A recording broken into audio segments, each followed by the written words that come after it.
Hi guys, இன்றைக்கி நம்ம demon slayer season 1 episode 3 தான் வந்து பார்க்க போகிறோம். எபிசோட் 1 and 2 நீங்கள் என்ன பார்க்கலாம்னா கீழே டிஸ்கிரிப்ஷன்லையும் மேலே கார்ட்லையும் வந்து கொடுக்குறேன், போய் செக் பண்ணுங்கள். அப்போ தான் அந்த எபிசோட பார்த்தா தான் இந்த எபிசோட் உங்களுக்கு நல்லா புரியும். ஸோ இப்போ நம்ம வீடியோக்குள்ளே போகலாம்.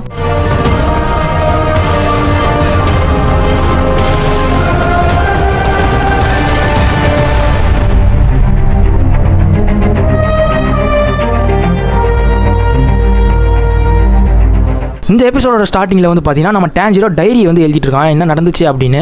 அப்போ யோசிக்கிறான் நம்ம நெசுகோ வந்து ரொம்ப நாளாக தூங்கிக்கிட்டே இருக்கா அப்படின்னு.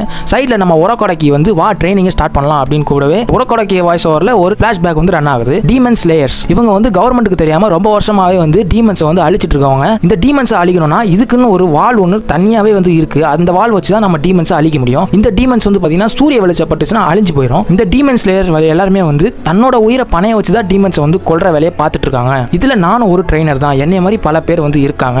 இப்போ இந்த பையனை நான் எப்படியாவது ட்ரெயின் பண்ணணும் அப்படின்னு நம்ம உரக்கொடைக்கு வாய்ஸ் ஓவரில் ஒரு ஃப்ளாஷ்பேக் வந்துட்டு போகுது. இப்போ நம்ம உரக்கொடைக்கு டேஞ்சர் கிட்ட சொல்றாரு, நீ ஒரு டீமன் ஸ்லேயர் ஆகணும்னா மவுண்ட் ஃபியூச்சரில் நடக்கிற உரக்கொடைக்கு ஒரு டோர்னமெண்ட்ல நீ வந்து பாஸ் பண்ணணும். அப்படி பாஸ் ஆனாதான் நீ வந்து ஒரு டீமன் ஸ்லேயர் ஆக முடியும் அப்படின்னு சொல்லி ட்ரெயின் பண்ண ஸ்டார்ட் பண்றாரு. இப்போ நம்ம டேஞ்சரோ கிட்ட நல்லாவே வந்து இம்ப்ரூவ்மெண்ட் இருக்கு. அந்த ட்ராப்ஸ் எல்லாம் வந்து பாத்தீங்கன்னா அவன் வந்து தப்பிச்சுக்கிட்டே போறான். இதுக்கப்புறம் தான் ஒரு பெரிய டாஸ்க் வந்து இருக்கு. உண்மையான கத்தியை வந்து ட்ராப்ல வச்சு ட்ரெயின் பண்றாரு நம்ம உரக்கொடைக்கு. அப்போது ஒரு ஸ்வாட கையில கொடுத்துட்டு ஓட சொல்றாரு. இவன் ஓடிட்டு இருக்கும் போதே வந்து பாத்தீங்கன்னா ஒரு ட்ராப்ல மாட்டிக்கிறான். அதுக்கப்புறம் ஸ்வாட வந்து வீசுற மாதிரி ஒரு 1000 வாட்டி பண்ண சொல்றாரு. அது ஃபுல்லா பண்ணி முடிச்சோன்னா இன்னும் ஒரு 500 வாட்டி பண்ணுன்னு சொல்றாரு உரக்கொடைக்கு. இப்படியே ட்ரைனிங் போகவே 1 இயர் வந்து ஆயிடுச்சு. இப்பதான் ஸ்வாட வச்சு எப்படி வெட்டுறதுன்னு நம்ம உரக்கொடைக்கு சொல்லி தராரு. இப்போ நம்ம டேஞ்சர் கிட்ட ஒரு வால் இருக்கு. அந்த வால் ரொம்ப மெல்லிசா இருக்கு. இப்போ அந்த வால் வச்சு அந்த பேம்பு ஸ்டிக்கை வந்து வெட்டணும். நீ வந்து கரெக்டான பாயிண்ட்டை வச்சு தான் வெட்டணும், இல்லைனா அந்த கத்தி வந்து உடஞ்சிரும். அந்த கத்தியை நீ வந்து உடச்சிட்டா அவன் உடம்புல இருக்க எல்லா எலும்பையும் வந்து உடச்சிருவேன் அப்படின்னு நம்ம உரக்கொடைக்கு சொல்றாரு. அதுக்கப்புறம் அப்படியே நாளாக ட்ரைனிங் போச்சு. நம்ம டேஞ்சரை வந்து வாலை வச்சு சண்டை போடுறான். நம்ம உரக்கொடைக்கு வந்து வெறும் கையாலே வந்து நம்ம டேஞ்சரை தோக்கச்சிறாரு. அதுக்கப்புறம் அடுத்த நாள் புது டெக்னிக்கை வந்து கத்துக்கிறாங்க,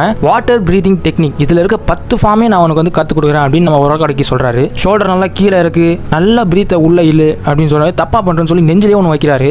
நம்ம டேஞ்சரும் ஏதோ போஸ்ட்லாம் வந்து கொடுக்குறான், எல்லாமே தப்புன்னு சொல்லி நெஞ்சிலே பட்டு நடிக்கிறாரு. இப்போ நம்ம டேஞ்சரை வந்து பிரீதிங் டெக்னிக்கை கத்துக்கணுன்றதுனால ஒரு பெரிய அருவியிலேருந்து கீழே தள்ளி விடுறாரு டேஞ்சரோவை. நம்ம டேஞ்சரும் நெசுகோக்காக ரொம்பவே வந்து கஷ்டப்படுறான் இந்த ஸ்டேஜில். இப்போ நம்ம நெசுகோவுக்கு வந்து பார்த்தீங்கன்னா மெடிக்கல் ட்ரீட்மெண்ட்லாம் வந்து பார்க்குறாங்க. நம்ம நெசுகோ வந்து ரொம்ப நாளாக தூங்கினால நம்ம டேஞ்சரோவுக்கு ரொம்ப கவலையாக இருக்கு. இன்னும் ஒரு 6 மாசம் வந்து கிடக்குது. இந்த டைம்ல 1.5 வருஷம் ட்ரைனிங்ல நம்ம டேஞ்சரோ வந்து ரொம்பவே ஸ்ட்ராங் ஆயிடுறான். எல்லா ட்ராப்பையும் வந்து அடிச்சு நொறுக்குறான். ஒரு நாள் உரக்கொடைக்கு டேஞ்சரோ கூப்பிட்டு எனக்கு தெரிஞ்ச எல்லா வித்தையும் நான் உனக்கு சொல்லி கொடுத்துட்டேன், இதுக்கப்புறம் நீ தான் அதை ட்ரெயின் பண்ணி நீ ஒரு நல்ல தகுதியானவன்றதை எனக்கு காட்டணும் அப்படின்னு சொல்லி என்னைய ஃபாலோ பண்ண சொல்றாரு. இப்போ உரக்கொடைக்கு கூட்டிட்டு போய் ஒரு பெரிய பாறை மாடி நிற்கிறாரு. உன்னோட வால் வச்சு இதை 2 துண்டா ஆகணும் அப்படின்னு சொல்லவே நம்ம டேஞ்சரோ இந்த வால் வச்சு எப்படி நான் 2 துண்டா ஆகிறது, வெயிட் பண்ணுங்க அப்படின்னு சொல்லவே நம்ம உரக்கொடைக்கு எதுவுமே கேட்காம போயிட்டே இருக்காரு. இப்போ நம்ம டேஞ்சரோ வந்து அந்த ஸ்வாடை வச்சு ஒரே வெட்டுறான் அந்த பாறையை. அவன் பாடியை வந்து ஷேக் ஆகுது. அந்த அளவு அந்த பாறை வந்து செம ஸ்ட்ராங்கா இருக்கு. டேஞ்சரோ எவ்வளவு ட்ரை பண்ணியுமே அந்த பாறையை வெட்டவே முடியல. அதுக்காக அவன் எவ்வளவு ட்ரைனிங் எடுக்கிறான், ஆனாலும் அவனால அந்த பாறையை வெட்ட முடியல. அவன் கையெல்லாம் ரத்தமாயிருது. இருந்தாலும் அவன் விடாம ட்ரை பண்ணிட்டே இருக்கான். ஒரு கட்டத்துக்கு மேல இது எதுக்குமே நான் வந்து லாக் இல்லையா அப்படின்னு யோசிச்சுக்கிட்டே அந்த பாறையை தலையை வச்சு ஒரு முட்டுறான். அப்போ அந்த பாறைக்கு மேல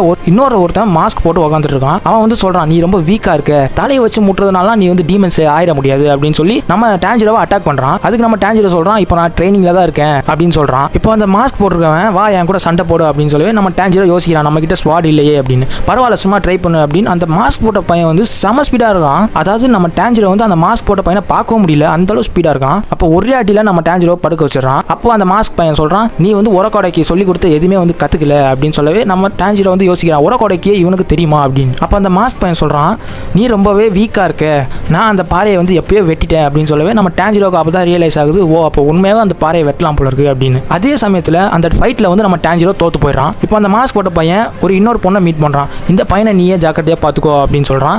நம்ம டேஞ்சரோ வந்து நைட்டு தான் வந்து கண் முழிக்கிறான். கண் முழிச்சு அந்த பொண்ணு கிட்ட கேட்கறான், அந்த பையன் யூஸ் பண்ண டெக்னிக்ஸை நான் என்னால யூஸ் பண்ண முடியுமா அப்படின்னு கேட்கும்போது அந்த பொண்ணு சொல்லுது, உனக்கு நான் அதை ட்ரெயின் பண்றேன் அப்படின்னு சொல்லுது. அந்த பொண்ணு பேர் வந்து பாத்தீங்கன்னா மக்கமோ, அந்த பையன் பேர் வந்து பாத்தீங்கன்னா சபிட்டோ. நம்ம டேஞ்சரோக்கு அந்த பொண்ணு நல்லாவே வந்து ட்ரைனிங் கொடுத்தா. அந்த பொண்ணை பத்தி கேட்கும்போது அந்த பொண்ணு எதுவுமே வந்து சொல்லல, இந்த டெக்னிக்கை நீ யூஸ் பண்ண அப்படின்னா உன் உடம்புல வந்து பிளட் சர்க்குலேஷன் நல்லா இருக்கும், நீ நல்லா ஸ்ட்ராங் ஆக, அது மூலியமா உனக்கு சூப்பர் பவர் கிடைக்கும் அப்படின்னு அந்த பொண்ணு சொல்றா. ஆனா நம்ம டேஞ்சரோக்கு ஒண்ணுமே புரியல. நம்ம டேஞ்சரோ விடாம அந்த மாஸ்க் போட்ட பையன் கூட சண்டை போட்டுட்டே இருக்கான். எல்லா ஃபைட்லயுமே வந்து நம்ம டேஞ்சரோ தோத்து போயிடறான். இப்படியே 6 மாசம் ட்ரைனிங் அப்புறமா நம்ம டேஞ்சரோவும் அந்த மாஸ்க் போட்ட பையனும் சண்டைக்கு ரெடி ஆகுறாங்க. ஃபர்ஸ்ட் டைம் அந்த மாஸ்க் போட்ட பையன் அவனோட ஸ்வாடை வெளியே எடுக்கிறான், ஒரிஜினல் ஸ்வாடை. அந்த ஃபைட்ல வந்து பாத்தீங்கன்னா நம்ம டேஞ்சரோ முதல் முறையா அவனை வந்து வெட்டுறான். வெட்டின இடம் வந்து பாத்தீங்கன்னா அந்த மாஸ்க் போட்ட பையனோட மாஸ்க் 2 வந்து வெட்டிடுச்சு. அந்த டைம்ல வந்து பாத்தீங்கன்னா அந்த மாஸ்க் போட்ட பையனுக்கு ஒரு சோகம் கலந்த ஒரு சிரிப்பு தெரியுது. அப்ப அந்த பொண்ணு வந்து சொல்றா, இதே மாதிரி நீ வந்து ஃபைட் பண்ணு, இதே மாதிரி ஃபைட் பண்ணனா நீ வந்து டோர்னமெண்ட்ல ஜெயிச்சிருவ அப்படின்னு சிரிச்சுட்டே அந்த பொண்ணு அங்கிருந்து போயிடுறா. வெட்டுறா. இப்போதான் நமக்கு ஒரு விஷயத்தை காட்டுறாங்க. நம்ம டான்ஜிரோ இவ்வளோ நாளாக வெட்ட முடியாத பாறையை 2 வந்து வெட்டிட்டான். ஆனால் டான்ஜிரோக்கு இருக்க டவுட் என்னன்னா, நான் வெட்டினது வந்து அந்த பையனோட மாஸ்கை தான் 2 வெட்டினேன், எப்போ அந்த பாறை வந்து வெட்டுச்சு அப்படின்ற ஒரு குழப்பத்தோட எபிசோட் 3 வந்து முடிக்கிறாங்க. இவ்வளோ நேரம் நடந்தது எல்லாமே வந்து இல்யூஷனா இல்லை என்னன்றது தெரியல. இந்த வீடியோ உங்களுக்கு பிடிச்சிருந்தா வீடியோக்கு லைக் பண்ணுங்க. வர எபிசோட வந்து பார்க்கணும்னா சேனலை சப்ஸ்கிரைப் பண்ணுங்க. பாய்.